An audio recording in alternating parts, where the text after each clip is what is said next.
The command deck of the Valiant Reach fell silent as General Thexra's holographic form materialized, his scaled features tight with barely contained fury. Captain Erin Vale stood at attention, her weathered hands clasped behind her back, while at her feet sat Ruvo, a Keltharian cub no larger than a terrier, his silvery fur bristling with tension.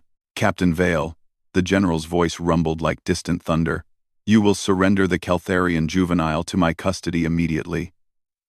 "This is not a request." Erin's jaw tightened, but she kept her voice level. "General, with all due respect, Ruvo came aboard of his own free will. He's not military property." The general's eyes, vertical slits that glowed an ominous amber, fixed on the small creature pressed against Erin's leg. "That cub is the last surviving heir of the Keltharian royal bloodline. His people demand his return.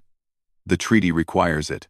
3 months ago, Erin had found Ruvo in the wreckage of a diplomatic shuttle, the only survivor of what should have been a routine escort mission. The cub had been half-starved, clutching a data chip that contained evidence of the betrayal that had killed his entire family. Instead of turning him over to the Keltharian government, a regime now controlled by the very faction that had orchestrated the massacre, Erin had made a choice that went against every regulation in the book. She'd kept him safe.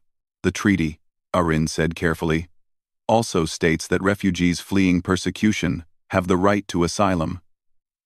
Ruvo witnessed his family's murder. The current Keltharian regime wants him dead, not returned. Your interpretation is irrelevant," Thexra snapped. "Politics is above your pay grade, Captain. You are a soldier, not a diplomat." Ruvo's small claws dug into the fabric of Erin's uniform pants.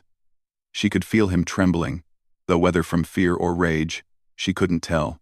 The Keltharians were an enigmatic species, resembling a bizarre fusion of feline grace and reptilian features, with intelligence that rivaled any race in the known galaxy. Even as a cub, Ruvo understood far more than most gave him credit for. "Ruvo." The general addressed the cub directly, his tone shifting to something almost gentle.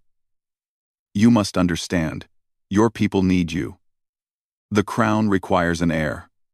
Return with honor, and you will be treated with the dignity your station deserves." For a moment, the cub was silent. Then, in a voice that was surprisingly clear despite his youth, Ruvo spoke. "You mean the dignity of a corpse, General? My family received much dignity. I saw how dignified they looked with plasma burns through their hearts." The general's hologram flickered. "Those were traitors. My mother was no traitor." Ruvo's voice cracked with emotion. His small form pressed harder against Erin's leg, and his stubby arms wrapped around her calf with desperate strength. "She tried to expose the corruption. She tried to save our world. They killed her for it. They killed them all." Erin placed a hand on Ruvo's head, her fingers gentle despite the tension thrumming through every muscle in her body. "General, you're asking me to send a child to his death. I won't do it. Court-martial me if you must, but I won't. You foolish, sentimental." The general caught himself, taking a measured breath.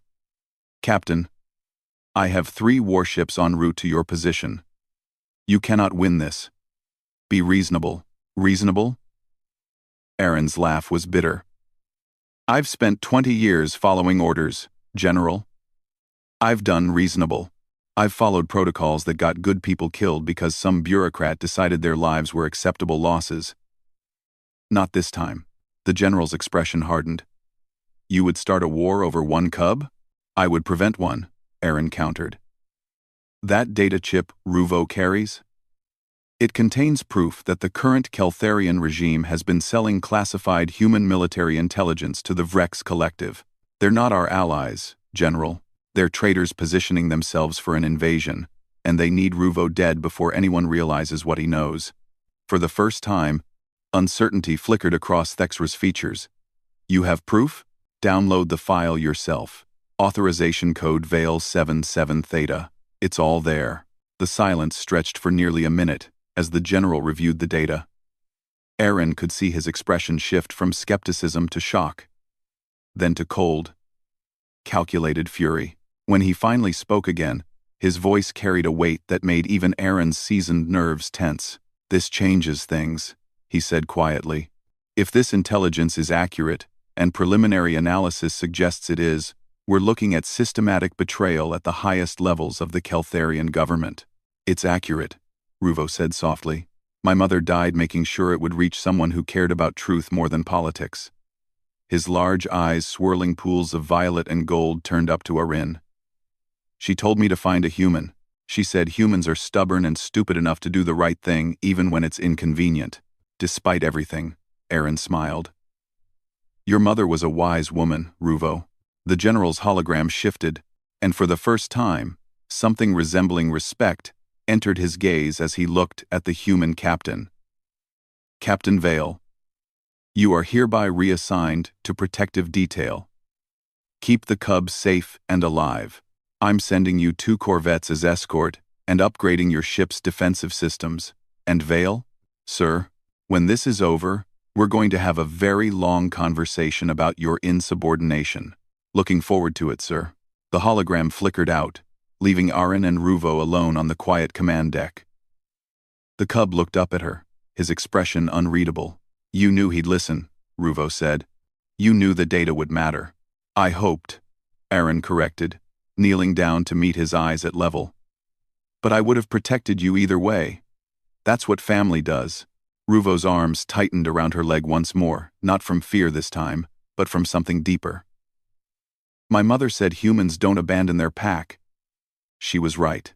She was, Arin agreed, standing and feeling the small weight of the cub against her. And Ruvo?